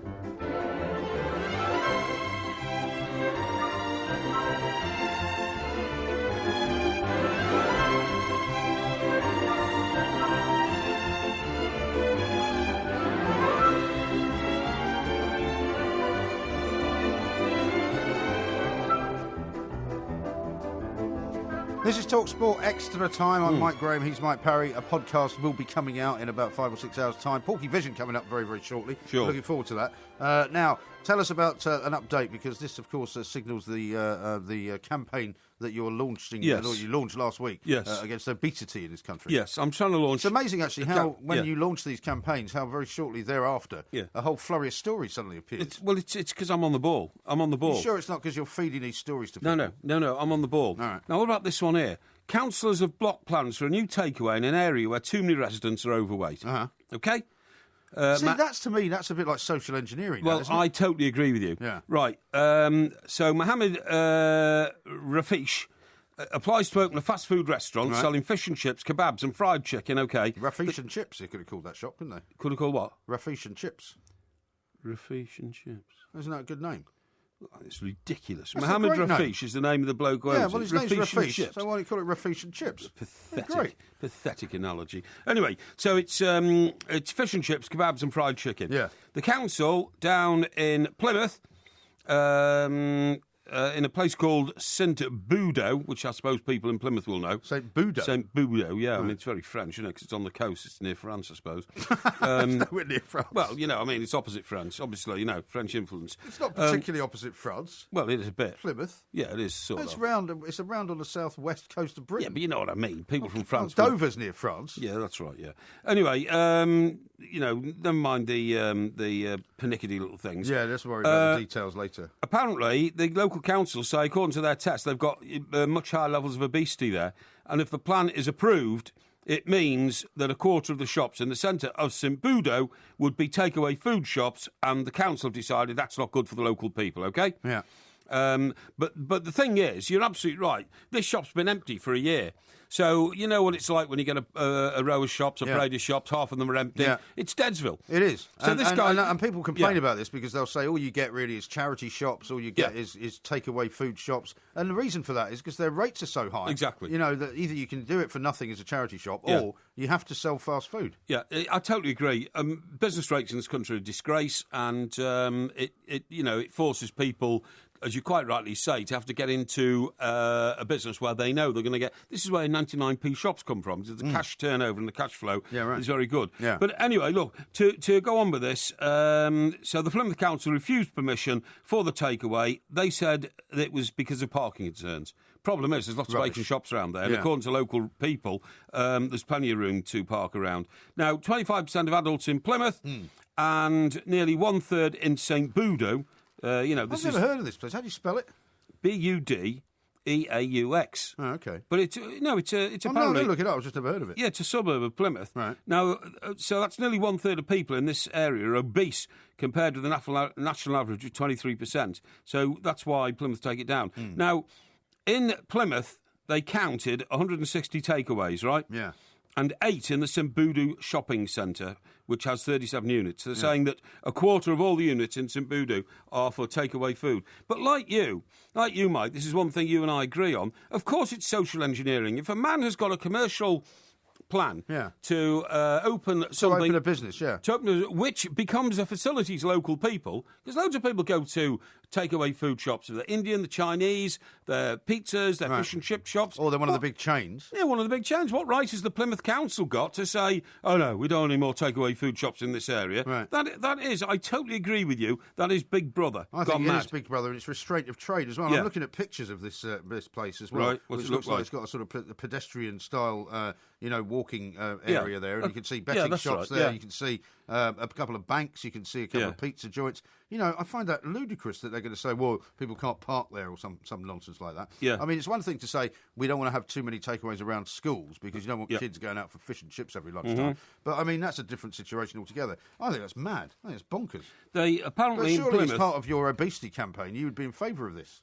No, I'm not in favour of this at all. Well, surely the campaign's not about making people more obese, is it? No, of course it's not. But this is two competing factions in life. This one, the right of the individual to trade and be commercial and therefore stimulate the economy, against the right of people, if they want to become obese, because obesity is a lifestyle choice. Well, it is a lifestyle choice. It's a lifestyle choice. And what I'm saying is, I'm not trying to stop people from being obese if they want to. Yeah. What I'm trying to stop is the amount of money the rest of us have to put into the health service to treat them if they do that. Well, that's the my thing is, if more and complaint. more people do as you do, which is to choose obesity as a lifestyle choice, as you've said, then surely, unfortunately, that is going to cost the NHS more money, and that's why we're all going to have to pay for it. No, it's not mine, because if you look at the stupidity of local authorities now, they provide, for instance, Motability scooters for people who are obese. Yes. Well, they shouldn't. They should say, I'm sorry, you're overweight, you're an unattractive human being, you're not getting a Motability scooter, get some self-respect for yourself and lose some weight. Right. That's what should happen. So Motability scooters should only be for good-looking thin people, No, you're saying? Motability scooters should be people who are genuinely disabled,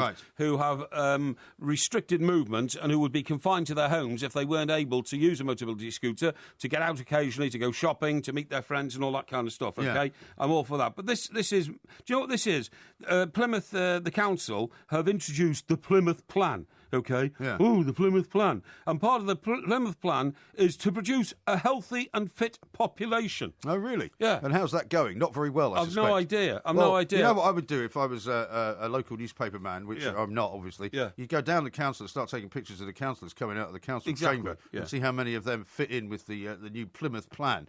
The trouble with Plymouth, of course, is it's the home of the Plymouth Brethren, the people that went off to America because they were being persecuted. The Blue here. Stockings. Remember? Yeah, the old Mayflower crowd. And, they were all rather intolerant people, I think you'll find. Wasn't that a great line? That Malcolm X song. Do you remember the Malcolm X film? Yes. And who was that? That was Denzel Washington. I think it was. And his main speech in that film, I remember, was, we didn't land on Plymouth Rock.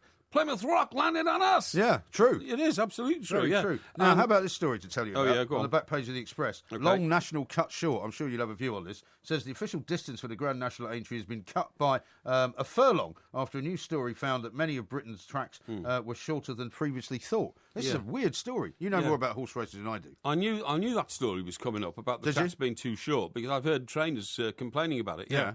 But the problem with the Grand National is it's become the focal point for the very loud, happy-clappy bunch who think that it's cruel for horses to jump over fences. But this fences. is not about that. This is about how they've found, having done a study back in the autumn, that actually many, many racecourses around the country have been running races over distances which are incorrect. I know. Surely that has some bearing on the betting scenario, doesn't it? Why? Well, because if you think a horse is running, 9 furlongs, and it's only 8, then surely that would have some bearing on whether you would back the horse to win or not, wouldn't it? But all the horses running 8 furlongs, aren't they? Yeah, but some horses are better over a longer and a shorter distance, aren't they? Yes, I agree with that. So if there was an extra furlong added in, which you didn't know about, that might account for you losing your bet. You mean that the horse might run out of energy after 8 furlongs and it's got another furlong to go? Or one left. If you said, right, I'm not going to back a particular horse because over 9 furlongs not very good, over 8 furlongs it might win. Yes. And if it was only 8 furlongs instead of 9, then surely you would be misled. I think you've got a point here. I think you've got a bit of a point, but who are you going to express this view to try and get some action? Well, I don't know, because I think... Yeah, but you see, that's your problem, Mike. You're not an action person. Well, we're just discussing it. You just let life flow over your head, whoosh, like... Whoosh. Like... Careful, you might go to sleep if you do that. Yeah, well, exactly. You can on the whoosh plan, yeah. A couple of people actually tweeted during the day about the fact that they've been banished now to the spare room. And they've tried because the missus has basically kicked them out of bed for making too much noise. Yeah, well, I mean, well done. What can I do to help those people? They've got to take more command of their homes and live and let live. That is the criterion by which you live life. Now, listen to this from David, right? Okay, he sent this in at the 2 mics. Definition of catfish comes from the problem when live cod was shipped to Asia from North America and the flesh ended up mushy from inactivity. In order to keep the cod active, the fishermen started putting catfish in with the cod to nip at their tails and keep them active. Without catfish, life would be dull and boring if we didn't have someone nipping at our fins. That's a very strange explanation, isn't it? So they took the fish back live in huge tanks, did they? Yeah. But the fish became bored and somnolent. They became mushy from inactivity because they basically, I suppose, didn't have to swim around and keep away from anything. Very odd, yeah. That is weird, isn't it? Yeah, very weird. What that's got to do with dating online, you could only get that explanation on this show. I mean, who in their right mind, honestly, would date online anyway? Why would you take the risk? Loads of people do it. I mean, I know people that do it. I mean, we're going to be talking about Porky Vision next. Yes. I won't be talking about Coronation Street. No, but one of the plot lines in Coronation Street at the moment is a woman who's not very attractive. Really? To be frank. She's not very attractive. You're not being unkind. No, middle-aged, bit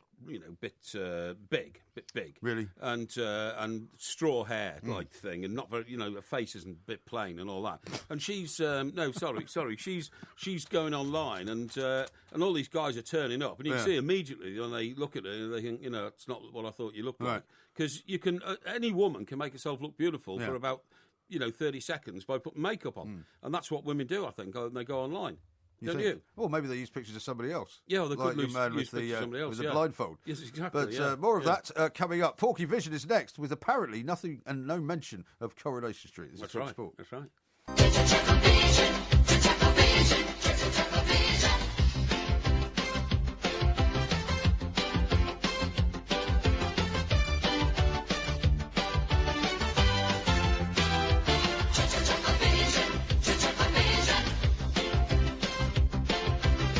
It's that time of the week, of course, when Porky Vision comes up, and this is the time when, if you haven't heard it before, Mr. Parry tells us what he's been watching. It's the best TV review, and in some ways the worst TV review you'll ever hear. So what have you been watching this week? That's a bit of a harsh No, people like it for that. They like it for that reason. Well, listen, what came back this week was Inspector George Gently. Oh, yes. I love it. It's fantastic, okay? And the reason is, it's set... I've never seen it, Well, you need to watch it. It's set in 1960s Durham. Right. I'm gonna leave old Durham town. Right? That's the vision. What's that song then?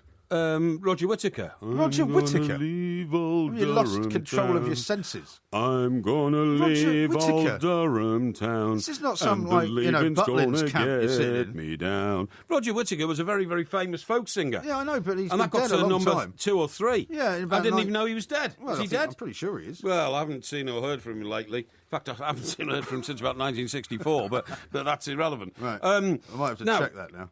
Now, the point I'm making is... Yeah, what is the point? The point I'm making is that is set in 1960s Durham. Yeah. Because Durham's different to Northumberland. Of course. And Martin Shaw, who's now age 70, but doesn't look anything like it. He looks more like 55. Right. But I mean, he's a man who's led a very clean life. This is the guy who doesn't drink or anything, right? Hasn't had a drink for 43 years. He's one of your thespian mates. Yeah, one of my thespian mates. He drinks only he eats only I think vegetarian food and that kind of stuff, Apparently Roger Whittaker's still alive, by the I? Oh, sorry, is he? Oh, is he? Well, I was the one that said he was dead. He lives in Nairobi. Yeah. 79. Lives in Nairobi? Yeah. Well, that's a funny place to live. I know. But perhaps he'll give us a song if he comes over at Christmas or Why something is it like a funny that. place to live?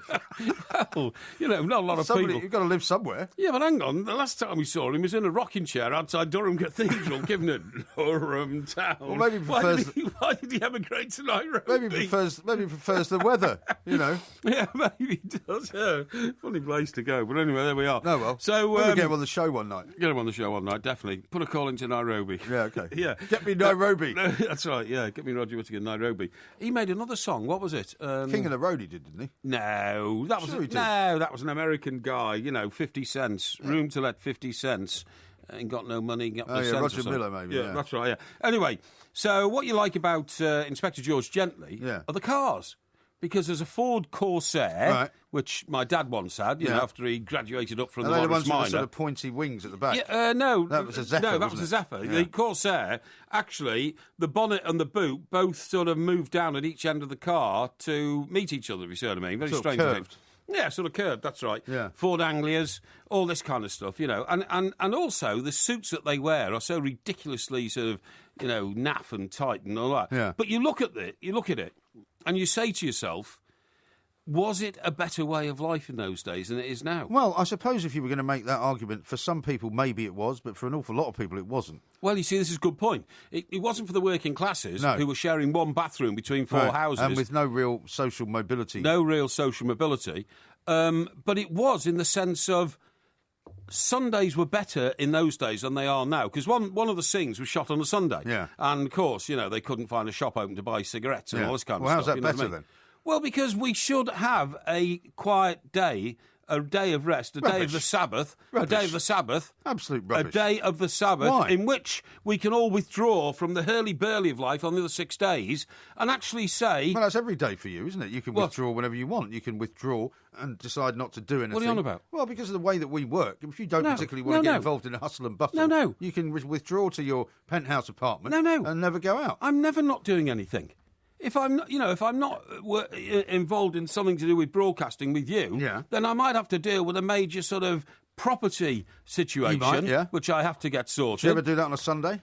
On a Sunday? No, what I'm not objecting to on a Sunday is I like window shopping on Sundays in towns where all the shops are closed. Right. Because that makes me feel tranquil. I like feeling tranquil. Yeah. What about a walk on the Downs for tranquility? Well, yeah, but the problem is on a Sunday there's too many people on the Downs. That's the converse because side. they're all having a day of rest and tranquility. Yeah, I like walking through You towns. want a day of rest and tranquility I just don't for you, want shops open saying. any longer on a Sunday. I mean, the worst thing is now, I think 14% of shops in this country were open last Christmas Day. And that's the thin end of the wedge, because they'll soon all be open, you know what I mean? People work, and so they need shops open. In fact, in the May bank holiday we've just had, nearly all the shops are open. Yeah, but before that... Except for the banks. And that's annoying. No, the bank's open for the first time. You've just reminded me. That was what I was going to say. The bank's open for the first time on a bank holiday Monday in the one just gone. They did. I think they're playing this because you're not talking about television. What's this? This is the television thing. okay, yeah, right, fine, yeah. Hey, listen to this from Darren in Sunderland. He said, George Gently was filmed on Lampton Estate in Durham, opposite the petrol station where I work night shift. Excellent. There you go. Well done. Thank you very much indeed. So anyway... So what happens in this show, anyway? Well, what happens in this show is quite interesting, really. When they all can't find anything. They can't find anything to buy on Sunday. No. Apart from that. What they do is they sit in a car outside a knocking shop. And what? A knocking shop. A knocking shop? A brothel. A brothel? They were still called brothels in those days. Okay. And each man who goes in and comes out is warned about his behaviour. Oh, this is the police that's sitting outside. The police sitting outside, you know. And well, they can't arrest them. They don't arrest them because apparently the crime is committed inside, not outside. It's not a crime to go into one of these things, you know, but it's a crime to indulge in the sort of behaviour you do when you get in there, you know what I mean? Yeah, it's a crime to pay for sex but not to solicit for it or something like that, yeah. But anyway, the point of the story is that what happens is it's quite interesting, is that Bacchus, who is the sergeant to Inspector George Gently... Yeah. Like the god of wine. That's right, absolutely. His name is Bacchus. Oh, yeah, we had this conversation last week. That's right, yeah. He flashes his warrant card at a bloke, who then gets out, flashes a bigger warrant card back at him, because this guy's an inspector from another division, you know what I mean? He's going into the House of Ill Repute. He's going into the House of Ill Repute. Yeah. And Bacchus backs off. But there is a twist in the plot. Bacchus... No, it's all right, don't worry, people have seen this. Bacchus is actually rogering the wife of the inspector who's just gone in the knocking shop. Right. How about that? Well, that's very complicated, isn't it? Well, it is a bit, yeah, because then he can't warn the... Thank you. He then can't warn the inspector off, you see what I mean? Right. And so the inspector knows that? Inspector knows that, yeah, obviously, you know. But Bacchus, because he's a foolish young man, has fallen in love with the wife. He's not married, this guy. He's single. Bacchus is single, yeah, but he's looking for a wife. Right. And this is another thing about those days, which I thought was absolutely perfect in the way they illustrated it. Yeah. Bacchus goes home after the end of a long shift. Right. And he goes into a fairly sort of run-down, big terraced house. And then he plods up two flights of stairs. Right. There's a phone on the wall in the hall. Yeah, right, remember you that. know, because nobody had a phone in there. Yeah. Is he living in a bedsit or something? I'm about to say, he puts the key in the door, goes in, and that's his room. Yeah. And it's just about got a little sort of bathroom, if you see what I mean. It's just about got a little kitchen. Like digs or something. Yeah, really, digs or something like that. Yeah. But the bed is in the main room with the telly and all that kind of stuff. You know, such as the telly is. I mean, a little box, you know, about the size of... well, the back of it's bigger than the front of it, really, isn't it? Yeah, well, no, it's only a little telly and all that kind of stuff. No, but a great big square thing. Yes, that's right. The cathode ray tube inside. Yeah, that's right. And that's how people used to live. So you got to remember. Well, that wasn't better than it is now, was it? Well, was it or wasn't it? No. Well, I never lived like that, but I can't imagine it would be any fun. In the post-war years, because of course my dad, you know, came out of the Royal Navy and then, you know, became a salesman, and so he travelled around a lot and all that. I mean, you literally lived in boarding houses if you left home with your mum and dad. Yeah. You lived with your mum and dad till you got married, and then you tried to save up and buy a house of your own. Yeah. But men who were single, who worked, for instance, in the local insurance office or the local... Did you ever have a bed sit, for example? Have I ever had a bed sit? No. I wouldn't have a bed sit. No.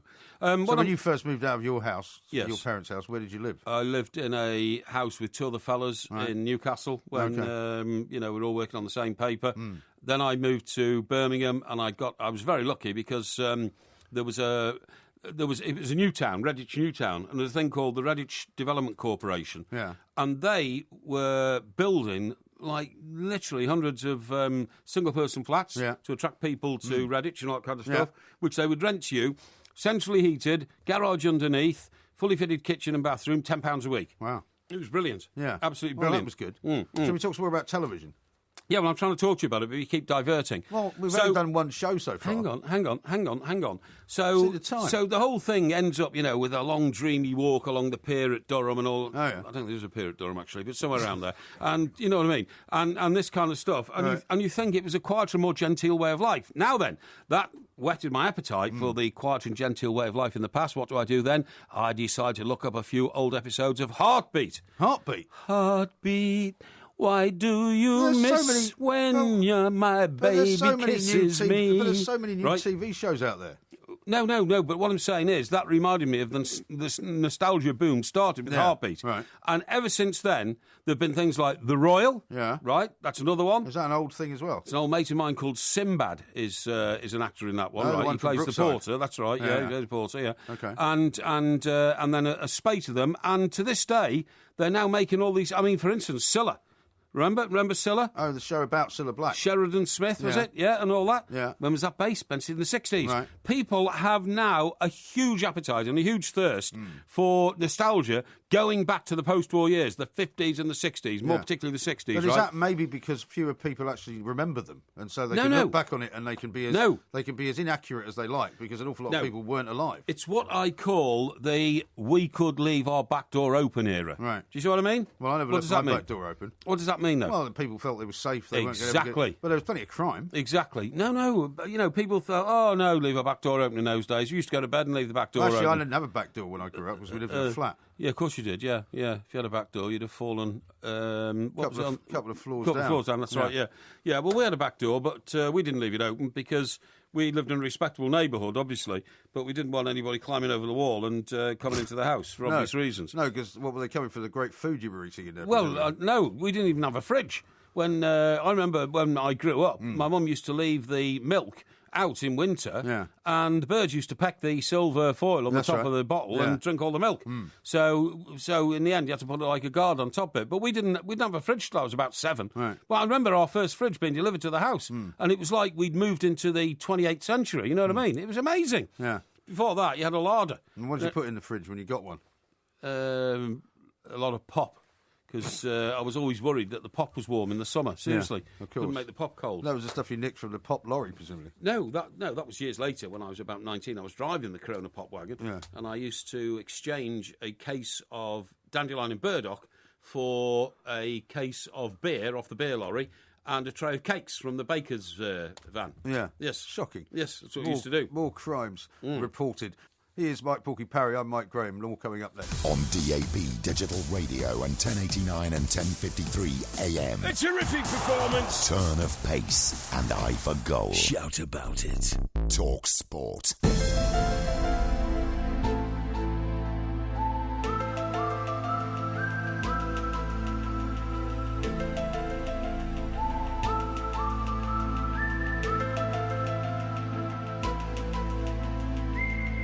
This could almost be an extension of Porky Vision, couldn't it? In fact, I think they're supposed to be doing a new series of this show, aren't they? Is that David Duchovny? Yeah, that's it. And who's the girl? It was Gillian Anderson. Gillian Anderson, that's right. The X-Files. Yeah, the X-Files. I never saw an episode of it, did you? I think I might have seen a bit of one. Yeah, but it was all airy-fairy stuff, wasn't it? Never actually saw any aliens, did you? Well, there aren't any, are there? Is that, I thought it was all about aliens. Well, it is, but you didn't see any real aliens because there aren't any, as far as we know. What was the expression that described the show? The truth is out there. The truth is out there. Yeah. Okay. Well, listen, talk about the truth and all that. Well, we've talked about aliens quite a lot on this show, and we've had a few experts on. Yeah. And I'm never quite sure whether you believe in them or not, because you seem to kind of flip-flop around on it. There's a new book out, right? Mate of mine has sent me the details of it from America, and it says, this book, that every American president has been given a file by the CIA about the presence of aliens in America, and that more than half of the US presidents in the 20th century actually met an alien. Okay? Who's written this book? This book is written by... we should get the guy on, shouldn't we? The Presidents and UFOs, A Secret History from FDR to Obama, claims a number of US leaders have known of evidence proving that aliens have visited Earth, leaving space debris lying around, the occasional alien corpse, and thousands of UFO sightings. And who's written it, though? I don't know. We'll have to find out. We should get him on. We should definitely get him on the show. Yeah, I totally agree. I certainly remember stories being written about Ronald Reagan having a sort of very interest in it, because Nancy was very interested in astrology, wasn't she? Yeah, she was. And he was quite superstitious, and apparently he set up some kind of think tank or working party to try and find out whether he could make contact with them. Well, apparently, in the contents of this book, this guy has got interviews with Lucille Ball and Shirley MacLaine. Now, I think Lucille Ball of whom were president, right? No. But Just they mix with presidents. Now, Lucille Ball, I'm pretty sure, is dead. I think Shirley MacLaine's still alive, isn't she? I think so. She's Warren Beatty's sister, isn't she? Yeah, by the way, got a message here from David who says, don't mess with Roger Whittaker. He has a fiery temper and a short fuse. There was a classic piece of TV footage of him battering a punter who interrupted his set. Really? Yeah. Is that true? It should be on YouTube. Amazing. He says, if you get Roger on the show, leave it up to Porky to have a chat with him. Yeah, good idea. Yeah, I'll call him Rog. Now, it says they partied a lot with Ronald Reagan when he was an actor, okay? And he told them about his first alien encounter. He claimed that the road up to the house where the party was taking place had been blocked by a UFO. Oh, yeah. Yeah. An alien... Was that his excuse for being late? Sorry? Was that his excuse for being late? Well, I mean, this is so weird, because what he claimed is, he says an alien got out of the UFO spaceship. Yeah. I mean, this is so weird. Came up to his car, tapped on the window, and when he round the window down, it said, leave acting and go into politics. so you can just imagine Reagan telling that story as well. Yeah. Definitely. There's no doubt that Reagan was interested in UFOs, but I mean, Reagan, to be fair, was a really colourful, kind of eccentric character. Yeah, but he was one of the more sensible presidents, in my view. Well, maybe. But I mean, he had some strange ideas, I think you find. Yeah, but I mean, somebody like Richard Milhouse Nixon, he was raving. You could see in one form or another, And if he ever saw an alien, he'd just want to bug it, wouldn't he? Well, blow it up or something. Yeah. But anyway, Reagan then became governor of California. Yeah. And he says that he was in a plane flying back from some convention somewhere. Right. A strange moving light from the window of the private jet was observed by the future president. He ordered his pilot to follow it. And to their utter amazement, after following for hundreds of miles, it suddenly just went upwards and disappeared into the heavens. Oh, dear. And the aeroplane couldn't keep up with it, or he would have crashed. Yeah. Reagan even spoke of a possible alien invasion in 1987.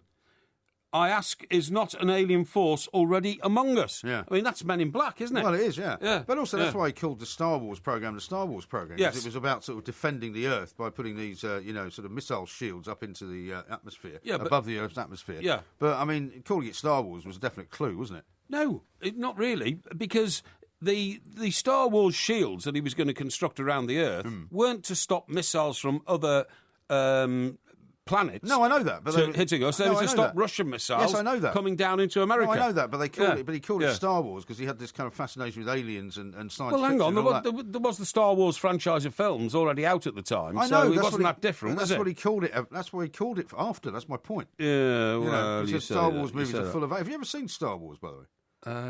No. Because you know it was Star Wars week this week. Yes, it was. Sky had a whole Sky channel devoted to it. The only bit I've seen of it is the original aeroplane fight, like Skywalker flying a plane that was going at about 8 Mach or something like that, and all missiles going whiz, whiz, Well, it whiz, wasn't really whiz. a plane, was it? Well, it was a spacecraft. It was a starfighter. Starfighter, that's what I'm talking about. Yeah, I didn't know they were called starfighters. That's the only bit of it I've seen. Yeah. Other than that, no. You should watch them. Sorry? Oh, you should watch them. Well, I don't think film. 30 or 40 years on, when everybody knows the plot of it now. Yeah. I mean, for instance, By the way, have Princess you not Leia... heard they're shooting a new Indiana Jones film? Have you seen that? No, I didn't know. Who's in it? Well, Indiana Jones. Well, he's too old. He's too old. That's ridiculous. Well, I don't know if Harrison Ford's going to do it. No, it's utterly ridiculous. It's like when Sylvester Stallone went on making all those Rambo films. Yeah. I deliberately didn't go and see the last one. Sorry, not Rambo, Rocky. I deliberately didn't go and see the last Rocky film because he was age 60 and when he made it, trying to be a boxer on the comeback trail. No, thank you. I Not for me. saw a film the other night which had Arnold Schwarzenegger in it, playing a part of this sort of very gung-ho sheriff in some little town somewhere in the West. Right. And it just didn't work because he's so old-looking and he's meant to be this hard man, And what role was he playing? He was playing the sheriff in this little town. I can't remember what the movie was. It was kind No, of... but was this a franchise that Schwarzenegger had been in before? No. Oh, no, I see. It's just the fact that he's still trying to play a tough guy. Oh, I see. Yeah, okay, I've got you. It just didn't work. No, it doesn't work. It looks ridiculous. Yeah. I mean, for instance, when Larry Hagman came back to the revived Dallas series, which was 2 generations on, it looked ridiculous. Yeah. Why don't they let things like that, lie? I mean, they're great, they're historical, the footage is always there for people in the future to see, and they shouldn't ruin it by speculating on it, really. I think it's dreadful. No, absolutely right. Rustin Birkenhead says this. Bacchus is separated or maybe divorced from his wife now, Porky, and he says Roger Whittaker is South African and sang wrongly that Durham town is on the banks of the River Tyne rather than the Weir. Isn't that interesting? Did he? Well, I don't know. I don't really know the song. Oh, here, that could have been the line. I remember this line. It was, back in 1939, I remember Father going out on the Tyne. So he he's was got it wrong going then. off to find the war. Right. He was leaving Durham town. And isn't Durham a city as well? Durham's a city, So you yeah. got that wrong as well. Yeah, he got that wrong a bit, So yeah. if we ever get him on, you'll have to pick him up on that. I didn't know he was South African. That's probably... Well, if he's South African, why didn't he go back to South Africa? What's he gone back to Nairobi maybe he didn't for? want to go back to South Africa. It's absolutely Went to right. Kenya instead. Now, let me ask you about Pep Guardiola. Yeah, because, please do. After your incredible prediction that Bayern Munich were going to win last night. I didn't say they were going to win. Did. I said Yes, they'd win you the did. tie, and by the way, it was 0-0 with 13 minutes to go. So Well, that makes no don't get difference. on your high horse and tell me you're a genius predictor. I'm just saying, You're not. Anybody with a brain would You're a know joke. that Barcelona were at full strength and they were going to win it by at least 2 goals. Anyway, So do you reckon after this? Because I think, that, like I said about Gareth Bale and him coming back to this country, I've got a feeling that Pep Guardiola, if they get knocked out in this semi-final, will not make it to the end of the year. And I mean the end of the calendar year. Pep Guardiola, all right. Yeah. 14 major trophies in 4 years with Barcelona. Yeah. Where he drifted into the management on osmosis. Yeah. He went from player to coach to manager. And he was the great Catalan guy, wasn't he? Of course he was. Yeah. Now, the thing is, he's been replaced now by a man who he played with at Barcelona, Luis Enrique. Enrique. Not Henry Herrera. Not Henry Herrera, Luis Enrique. Right. And he is having now, after having established himself, he's got the potential to have a similar run of success. Yeah. It doesn't look like Barcelona. Well, Barcelona... can they get the treble? They can. Yes, they can still get the treble in Spain. I think they're still in the they cup, can. aren't They they? can. Yes, they can. I've just remembered they can. So they could start there. And whereas Pep Guardiola won 2 Champions Leagues, obviously Herrera's got to start first. But the interesting thing is, which football experts who I speak to tell me, and I'm not claiming this is my own idea, Okay. is that if Not like you. No, OK. If you are the manager of Barcelona, the system is so set up in your favour in terms of resources, in terms of the sort of players who want to play for Barcelona, in terms of literally the fact that you have a whole of a region that is rooting for you and therefore, directing energy in your direction. It would be very difficult to fail these days as a Barcelona manager, no matter who you are. Well, you say that, particularly if you've got a Lionel Messi in your team, who's now improved with a Luis Suarez. Well, he has, but if you remember last year when Barcelona didn't do so well in the Champions League, and if you remember the time they got beaten by Bayern Munich, after Pep Guardiola left, they went through a bit of a rough patch. 7-0. Yeah, over 2 legs. And Tito Villanova was the coach, and sadly he contracted leukemia, and then he was away for a while. That was very sad. Yeah. So they were really a bit rudderless for a while, and it seems that only now have they actually got it back. But now, everybody used to say when Pep Guardiola left, just what you said, anyone could manage Barcelona. I don't think that's true. OK. What I think is very odd is that Pep Guardiola took a sabbatical year. Yeah. Now, Sir Alex Ferguson... Went to New York, I think, didn't he? Yeah, he did, yeah. He got a place in New York, didn't he? Near Sir Alex Ferguson, funnily enough.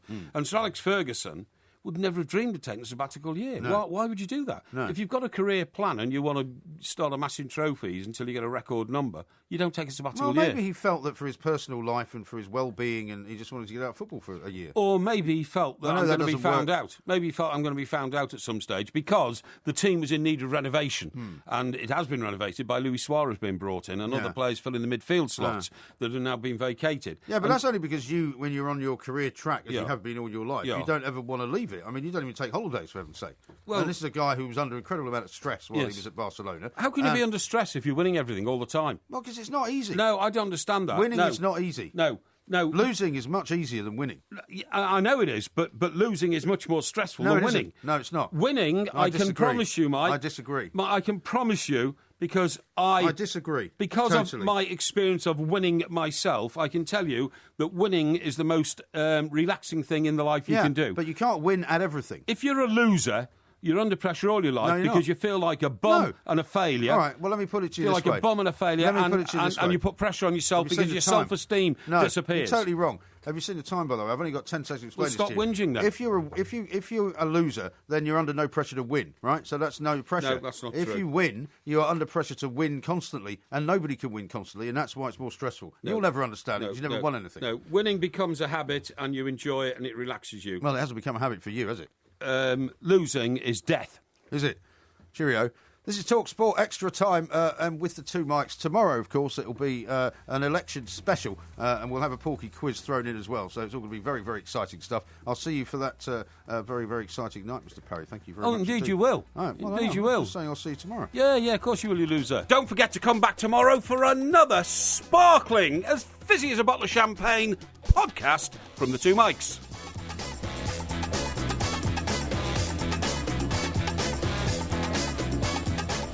Said to Rodney Marsh, well, Rodney, how's it been working with the TalkSport team? Oh, yeah, brilliant. You know, the way Rodney does, laid back. Yeah. And you know, your broadcasting buddy has been Adrian Durham. You know, how'd you get on with Adrian's brilliant. Yeah, okay. Oh, and, you know, you've done a bit of stuff with Mike Parry. How'd you get on with Mike? And he said, Mike Parry? He says, Mike Parry? He said, I'd go into any commentary box anywhere in the world with Mike Parry. He said, but I'd rather die than invite him to any dinner party I went to. In fact, if I walked in and he was there, I'd walk out. Really? Well, you must have upset him then. I don't know what I did. The Two Mics General Election Special on TalkSport. Mike Parry's waistline. Gain. Mike Graham's hairline. Loss. Mike Graham's likelihood of having a coronary. Gain. Mike Parry's wallet. Loss. It's the most exciting election in living memory. You can spend it in the company of some of the most searingly brilliant political minds in the country. Or you can listen to me and Mike Graham here on TalkSport. Stick to the facts and get back to basics with the UK's most straightforward after-poll party. It's a well-hung parliament of politics, partying and Prosecco. The Two Mics Election Night Special with the dishonourable members for TalkSport. Me, Mike Porky Parry, and him, Mike Graham. It's the first time either of them have had an election in 5 years. Throughout election night on TalkSport. Vehicular